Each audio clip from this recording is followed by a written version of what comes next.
اعوذ باللہ من الشیطان الرجیم، بسم اللہ الرحمن الرحیم۔ تمام سننے والوں کی خدمت میں میرا سلام پہنچے۔ امامت کے ذیل میں بیان جاری ہے۔ خداوند عالم ارشاد فرماتا ہے کہ قل لا اسألکم علیہ اجرا الا المودۃ فی القربی۔ اے پیغمبر صلی اللہ علیہ وآلہ وسلم، آپ فرما دے کہ میں تم سے صرف یہ معاوضہ چاہتا ہوں کہ تم میرے قریب ترین عزیزوں سے محبت کرو۔ سورہ شورى آیت نمبر 23۔ ہمارے عقیدے کی روح سے اہل بیت رسول صلی اللہ علیہ وآلہ وسلم کی پیروی واجب ہونے کے علاوہ ہر مسلمان پر یہ بھی واجب ہے کہ وہ اس گھرانے سے محبت کرے، کیونکہ خدا نے مذکورہ آیت میں یہ بتایا ہے کہ لوگوں سے پیغمبر کے مطالبے کا موضوع صرف اہل بیت نبوت کی محبت ہے۔ رسول اکرم صلی اللہ علیہ وآلہ وسلم سے بہت سی روایات کے ذریعے یہ بات آئی ہے کہ اہل بیت کی محبت ایمان کی نشانی ہے اور ان کی دشمنی نفاق کی علامت ہے۔ رسول صلی اللہ علیہ وآلہ وسلم نے یہ بھی فرمایا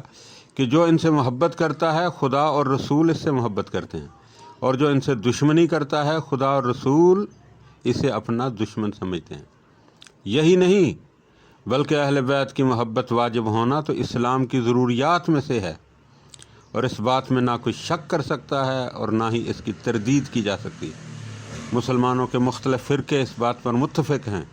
کہ سوائے ان تھوڑے سے لوگوں کے جن کی پہچان ہی پیغمبر کے خاندان سے دشمنی ہے، جو نبی کے خاندان سے دشمنی کے باعث پہچانے جاتے ہیں اور جو نواسب کہلاتے ہیں، یعنی جنہوں نے رسول اکرم صلی اللہ علیہ وآلہ وسلم کے خاندان کی دشمنی کا پرچم اٹھا رکھا ہے۔ اس طرح یہ لوگ اسلام کے ایک ضروری مانے ہوئے اور ناقابل انکار مسئلے سے پھر گئے ہیں، اور جو شخص اسلام کے کسی مانے ہوئے اور ضروری مسئلے مثلا نماز، روزہ اور زکوٰۃ کے واجب ہونے سے منکر ہو جائے، اور اس شخص کی طرح ہے جو رسول اکرم صلی اللہ علیہ وآلہ وسلم کی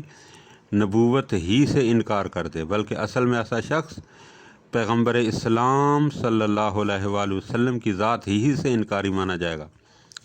چاہے وہ زبان سے خدا کی وحدانیت اور پیغمبر اسلام صلی اللہ علیہ وآلہ وسلم کی رسالت کی گواہی دیتا رہے اور لا الہ الا اللہ محمد رسول اللہ کہتا رہے۔ چنانچہ اہل بیت پیغمبر صلی اللہ علیہ وآلہ وسلم کی دشمنی منافق ہونے کی نشانی ہے،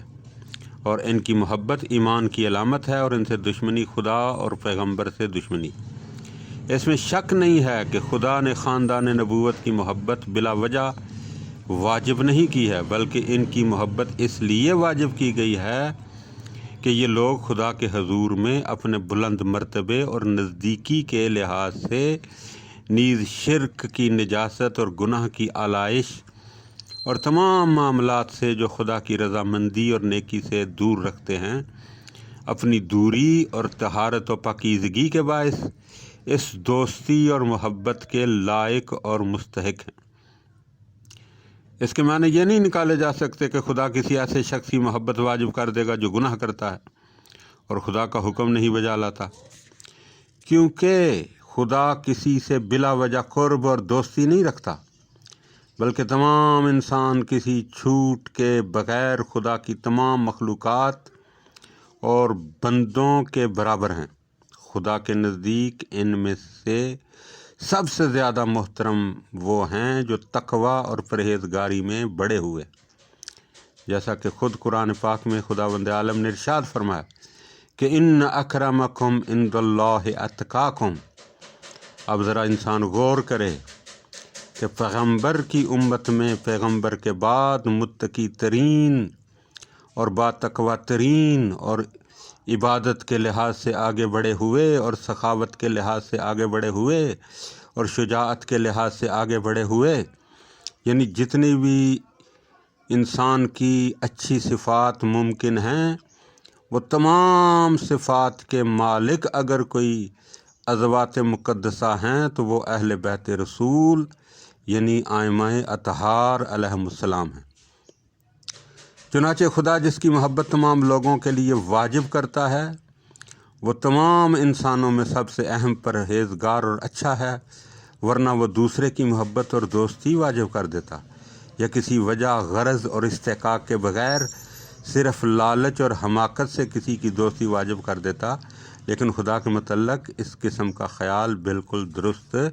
نہیں ہے۔ یعنی اللہ نے اگر ان مقدس اور محترم ہستیوں کی محبت کو واجب قرار دیا ہے تو ان کے کمالات کی وجہ سے واجب قرار دیا ہے، کیونکہ اس کی توحید، اس کے پیغام اور اس کے مقاصد کو تکمیل تک پہنچانے والی ہستیاں یہی ہیں،